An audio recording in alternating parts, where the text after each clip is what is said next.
안녕하세요. 이번 시간에는 툴 컨텍스트라는 것을 알아보도록 하려고 합니다. 그래서 툴 컨텍스트를 알아보기 이전에 이 컨텍스트에 대한 것부터 개념을 잡아가면서 하나씩 알아보도록 하겠습니다. 자, 컨텍스트라고 하는 것은 에이전트와 해당 도구가 특정 작업을 수행하는 동안 사용할 수 있는 핵심 정보의 묶음이라고 합니다. 이제 여기서 얘기하는 해당 도구라는 것은 에이전트와 에이전트 또는 에이전트와 툴 간의 어떤 작업이 진행이 될 거예요. 그 작업을 진행하면서 발생되는 여러 가지 메시지들이 있겠죠. 그런 메시지들을 묶고 있는 그러한 정보의 묶음이다 정도로 이해하시면 되겠고, 이제 이러한 정보들이 상태를 유지하게 됩니다. 이 상태를 유지하게 되다 보니까 이런 것들은 사용자의 선호도나 이전 계산의 결과, 그리고 뭐 쇼핑카트의 품목과 같은 이러한 정보에서 이 컨텍스트를 활용할 수 있게 된다라고 보시면 되겠습니다. 다음에 컨버세이셔널 컨텍스트라는 게 있는데요. 이 컨버세이셔널 컨텍스트는 실제 대화를 할 때 발생되는 그런 컨텍스트라고 보시면 되겠고요. 세 가지가 있어요. 세션, 스테이트, 메모리. 이 세 가지가 이 컨버세이셔널 컨텍스트에 포함되는 정보입니다. 그리고 아티팩트는 이 세션과 비슷한 개념으로 사용이 되다 보니까 일단은 좀 용어를 알아놓기 위해서 여기다가 추가적으로 하나 더 포함시켰습니다. 자, 세션이란 정보는 우리가 대화 중에 메시지 또는 이 작업의 전체 타임라인을 추적할 수 있다라고 합니다.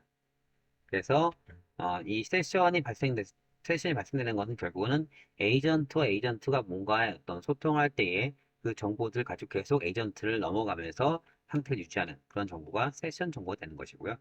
스테이트는 현재 사용되는 스레드에서만 사용할 수 있다는 겁니다. 이게 좀 차이점이 있는 거예요.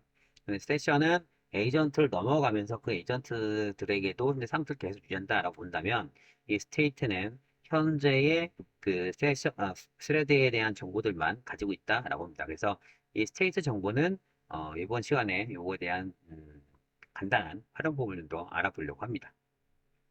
다음에 메모리는 여러 과거 세션 또는 외부 데이터 소스에서 데이터를 검색할 때 사용된다 라고 보시면 되겠습니다. 이 부분도 추후에 사용될 때 좀 더 자세히 알아보도록 하겠습니다.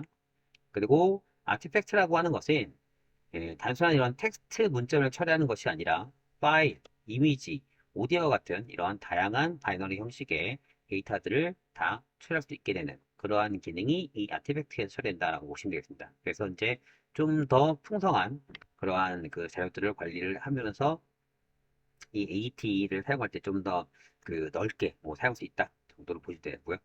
그리고 이제 좀 가벼운 것들은 이제 세션을 이용하고 좀 더 무거운 정보는 아티팩트를 이용한다 정도로 이해하시면 되겠습니다. 그다음에 이제 컨텍스트 종류를 알아볼 건데요. 이제 종류는 총 네 가지가 있어요. 그래서 인보케이션 컨텍스트는 모든 정보를 담는 최상위 컨테이너다라고 합니다. 그래서 이 인보케이션 컨텍스트는 러너에서 생성이 되는 거고요. 사용자가 직접 이것을 관리하진 않습니다. 그리고 이러한 이 인포메이션 컨텍스트는 세션, 서비스, 아이덴티파이어 등에서 이 컨텍스트를 활용할 때 사용된다 정도로 이해하시면 되고요. 그리고 리드 오니 컨텍스트는 말 그대로 그냥 읽기 전용으로 사용된다라고 합니다. 그래서 읽기 전용으로 사용돼서 주로 정보를 조회할 때 사용되는데, 또 다른 특징은 이 리드 오니 컨텍스트가 이 다른 모든 컨텍스트의 베이스 클래스가 된다고 합니다. 그래서 이 부분을 상속받아서 처리하는 뭐 그런 내용들로도 처리가 된다라고 얘기를 해요. 그러니까 읽기 전용으로 처리할 때 이거를 상속받아 처리한다 뭐 이렇게 좀 이해가 되는 것 같아요. 뭐 그런 내용이고, 그다음에 이제 콜백 컨텍스트는 특정 지점에서 코드를 삽입하여 에이전트의 동작을 관찰하거나 제어할 때 사용된다라고 합니다. 이제 이게 어떤 상황이냐면 이 사용 사례를 보시면 좀 더 쉽게 이해할 수 있지 않을까 싶습니다. 그래서 입력 검증 및 가드레일에서 사용된다라고 해요. 이제 이 가드레일 같은 경우는 뭐냐면 어떤 특정 좀 이게 뭔가 이제 뭐 이런 얘기죠. 부적절한 내용. 이러한 내용들이 발생됐을 때 이걸 보호하기 위해서 가드레일에 대한 내용들이 적용되는 것들이고요. 그 다음에 동적 프롬프트를 수정할 때 사용되고, 응답 후 처리, 상태 기반 동작 제어, 로깅 및 모니터링, 그리고 아티팩트 저장 및 로딩할 때 이 콜백 컨텍스트를 사용한다라고 합니다. 이제 이 콜백 컨텍스트와 비슷하게 이제 툴 컨텍스트라고 사용되는데요. 이 툴 컨텍스트는 다음 같은 게 사용돼요. 자동 주입 기능이 있습니다. 이제 이게 뭐냐면 이 그 함수에서 파라미터 값으로 이 툴 컨텍스트 콜론 툴 컨텍스트라는 이 값을 사용합니다. 이제 이 앞에 건 변수명이고 뒤에 거는 클래스명이죠. 그래서 이 툴 컨텍스트라는 이름을 해서 툴 컨텍스트라는 파라미터를 넣게 되면 자동적으로 이 값들이 이 툴 컨텍스트에 전달이 된다는 거예요. 그러니까 스테이트 정보가 이렇게 전달된다. 뭐 이렇게 이해하시면 되겠습니다. 그래서 이거는 그 다리 역할을 한다라고 이해를 할 수 있고요. 그리고 닥스트링에서는 이게 자동적으로 주입되기 때문에 별도의 설명을 하지는 않습니다. 상태 관리는 이 툴 컨텍스트 점 스테이트라는 걸 이용해서 상태 관리를 하게 되는 것들이고요. 이제 이 값은 딕셔너리 형식으로 동작됩니다. 그래서 값을 읽거나 쓰거나 할 때 이 정보를 사용할 수 있다 라고 이해하시면 되고요. 아티팩트 관리 쪽에서는 세이브 로드 리스트에서 이런 정보들을 이용해서 아티팩트를 관리할 수도 있고요. 그 다음에 이제 메모리 검색 기능도 있고, 인증 처리도 되고, 에이전트에 대한 흐름 제어도 진행할 수 있고, 식별값의 추적, 도구 가드레일 등등등 이러한 내용들을 쭉 사용할 수 있다 정도로 이해하시면 되겠습니다. 자, 그러면 이제 이 툴 컨텍스트를 간단하게 사용하는 정보를 보려고 하는데요. 일단은 우리가 그 전 시간에 했던 것처럼 여행 관련된 에이전트를 또 만들어 봤어요. 여기서는 마찬가지로 루트 에이전트가 필요하고 거기에 두 개의 에이전트를 추가했습니다. 이 서브 에이전트로 해서 두 개의 에이전트를 추가했고요. 그리고 첫 번째 서브 에이전트는 브레인스토머 기능을 한다는 얘기고 두 번째는 어트랙션 플래너라는 기능을 한다라고 합니다. 자, 루트 에이전트에 대한 디스크립션은 이렇게 정의를 했어요. 사용자의 여행 모험 시작을 할 때에 이 루트 에이전트를 동작시킨다는 얘기고요. 그리고 세부 내용들은 인스트럭션에 넣었는데요. 이 인스트럭션에서는 사용자에게 여행하고 싶은 곳을 알고 있는지 또는 결정하는데 어려우면 그에 대한 도움이 필요한지를 물어본다는 얘기고 만약에 결정 관련된 얘기면 이 브레인스토머한테 그리고 방문하는 국가가 결정되면 그 다음은 명소를 추천하는 이 어트랙션 플래너로 보낸다. 해서 이제 라우팅 기능으로 이 두 개의 서브 에이전트에 연결되는 정보들을 이 인스트럭션에 넣어놨습니다. 자, 첫 번째 있는 이 서브 에이전트 브레인스토머는 사용자가 방문할 국가에 대한 결정을 도와주는 그런 에이전트다라는 얘기고, 그다음에 인스트럭션에서는 여행자에게 유명한 국가들을 몇 개 추천해주고, 그리고 이제 주제에 맞게끔, 모험이냐, 여가냐, 승이냐 등등 이런 주제에 맞게끔 해서 도움을 줄 것이다. 라는 얘기고, 그리고 이제 우선순위에 따라서 더 좋은 목적지로 국가를 선택하게 해주겠다. 라는 얘기입니다. 이게 이제 이 브레인스토머가 하는 기능이고요. 그 다음에 어트랙션 플래너는 방문하기 위한 국가가 정해지면 그 이후에 명소에 대한 목록을 만들겠다는 얘기예요.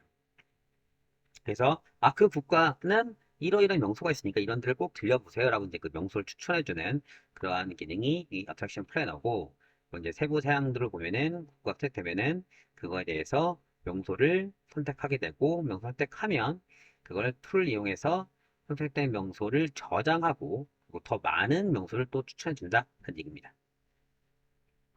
그리고 목록 보기도 하면 어트랙션에 있는 정보를 목록을 출력하는데 글머리 기호와 함께 출력할 것이다 라는 얘기입니다. 자, 여기서 이제 명소가 결정되면 툴에 저장한다 그랬죠. 이 툴이 이제 여기는 이 정보예요. 이 툴즈라는 걸로 연결해서 이 위에 있는 이 함수를 그대로 쓴다는 얘기고 아까 잠깐 보셨던 툴 컨텍스트 정보가 추가되는 것을 볼 수가 있고요. 여기에 닥스트링은 이렇게 사용한다는 얘기입니다. 그래서 닥스트링을 보시면 스테이트 어트랙션 해서 이 어트랙션에 대한 정보들만 갖고 있는 상태예요. 그죠? 아규먼트 이렇게 들어가 있고 이제 요거는 이 툴 컨텍스트의 스테이트 정보를 여기에 저장하겠다라는 내용이 되는 거고요. 그래서 이게 이렇게 이 툴 컨텍스트라는 내용이 지금 보면 아규멘트 없는 거로 보이시죠? 이거는 자동적으로 준비되기 때문에 별도로 이렇게 작성할 필요는 없다. 그런 얘기입니다. 실제로는 저장되는 건 이 툴 컨텍스트의 스테이트에 어트랙션에 이 정보들이 저장된다 라고 이해를 하시면 되겠습니다. 자, 그럼 이제 간단하게 실습한 내용들을 볼게요. 일단 안녕하세요 라고 입력했더니 어디 뭐 여행을 갈 곳이 있는지 또는 결정하는데 좀 어려우면 도와줄게 라고 얘기를 하고 있고요. 그래서 나 결정이 어려워 라고 얘기했더니 이제 이 결정 관련된 쪽으로 해서 브레인스토머 쪽으로 전달을 하는 거고요. 그래서 이제 그러면 너가 목적이 뭐야? 나 모험을 하고 싶어. 그래? 그러면 이런 데 가봐. 그래서 이 중에는 난 뉴질랜드 괜찮을 것 같아. 그래서 뉴질랜드가 좋아 라고 얘기했더니 국가 정해졌네? 좋아. 그럼 이제 그 뉴질랜드에서 유명한 명소들을 내가 소개시켜 줄게 라는 거예요. 그래서 계속해도 되겠냐? 좋아. 좀 해줘 라고 했더니 뉴질랜드에는 이러이러한 데들이 괜찮아요 라고 이제 얘기를 해주고 있어요. 그래서 밀포드 괜찮은데? 그래서 밀포드를 얘기했더니 오케이 그럼 밀포드 세이브 저장을 하는 겁니다. 그래서 이렇게 저장을 해서 더 이제 필요하냐라고 했던 거고요. 일단은 지금은 됐고 현재 지금 추가되어 있는 목록들을 볼 수 있을까 해서 목록 확인을 해줄까요? 하니까 이렇게 말, 그 말머리글과 함께 해서 어, 보드에 대한 정보가 이렇게 들어가는 것을 볼 수가 있습니다. 자, 그럼 이제 이거를 간단하게 코드로 좀 보도록 할게요.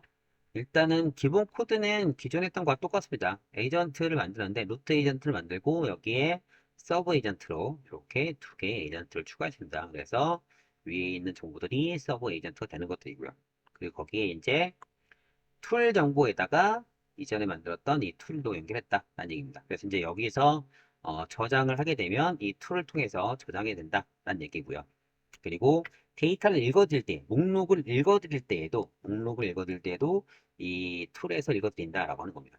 여기에는 이 어트랙션 정보는 지금 변수명인 어트랙션을 그대로 읽어드리는 거예요. 이 어트랙션 정보는 여기 연결되어 있는 이 툴 정보에서 여기서 이 어트랙션 정보 되는 겁니다. 그래서 이 어트랙션 정보를 이제 여기서 읽어드리는데 그냥 쓰게 되면 에러가 나요. 그래서 여기서 추후에서 갖고 올 것이다라고 해서 이제 물음표를 쓰면 에러 없이 잘 사용할 수 있게 되는 겁니다. 그래서 이제 물음표가 사용되는 이유는 이 위에서 값을 나중에 받아야 되기 때문에 추후 받아야 되기 때문에 발생할 수 있는 에러를 미연에 막기 위해서 사용했다라고 보시면 되겠습니다. 자, 그럼 이제 위에서 이 저장되는 이 함수에서는 기본적으로 이 툴 컨텍스트가 사용이 되는데 이 정보는 자동 주입이 된다 그랬죠. 그래서 별도의 이 닥스트링에 이 툴 컨텍스트에 대한 정보들은 넣을 필요가 없게 된다라는 겁니다. 그리고 이제 이 정보를 읽어둘 때에 툴 컨텍스트 점 스테이트란 정보로 해서 값을 읽어둘 수 있게 돼요. 읽어드리는 방법은 이 툴 컨텍스트 점 스테이트 한 다음에 중괄호 하시고 어트랙션 하시면은 정보를 읽을 수 있어요. 근데 문제는 어트랙션 정보 없을 때는 널 값을 반환하게 됩니다. 그래서 그 이후에 이제 여기에서 문제 어떤 그 예외 상황이 발생할 수도 있기 때문에 그래서 get을 이용하게 됩니다. get을 이용하게 되면 이 정보에서 어트랙션 정보가 있으면 그 정보를 여기다가 만약에 없다면 이 빈 값인 배열에 비어있는 값 아무것도 없는 이 빈 값을 빈 배열을 여기 저장한다라는 겁니다. 그래서 이렇게 추가되면 값이 있을 때는 그 있는 값들을 쭉 사용할 것이고 없으면 빈 배열에다가 기존에 추가된 이 어트랙션 정보를 추가해서 그 정보를 다시 이 툴 콘텍스트에다가 저장했다가 되는 겁니다. 그래서 읽어드릴 때는 툴 컨텍스트 스테이트에 get을 이용해서 읽어드리는 거고요. 저장할 때는 이제 값이 지정을 해서 이렇게 지정을 해서 이 어트랙션 위치에다가 기존에 있는 값과 새로 추가된 어트랙션을 넣어달라가 되는 겁니다. 코드는 간단해요. 그렇게 복잡하진 않아요. 그러니까 우리가 기존에 했던 이 에이전트 값 그대로 쓰는 거고 여기서 이제 새롭게 이 툴 컨텍스트에 대한 간단한 사용법에 대해서 알아본 것입니다. 어, 한번 직접 해보세요. 지금 해보시면 크게 어려운 내용 없으니까 한번 자세히 보시고 뭐 혹시 하시다가 잘 이해가 안 되거나 궁금한 거 있으면 언제든 뭐 댓글 남기시면 제가 거기에다가 잘 답변을 달아놓도록 하겠습니다. 그럼 오늘 수업은 여기까지 하도록 하겠습니다. 고생하셨습니다. 수고하셨습니다.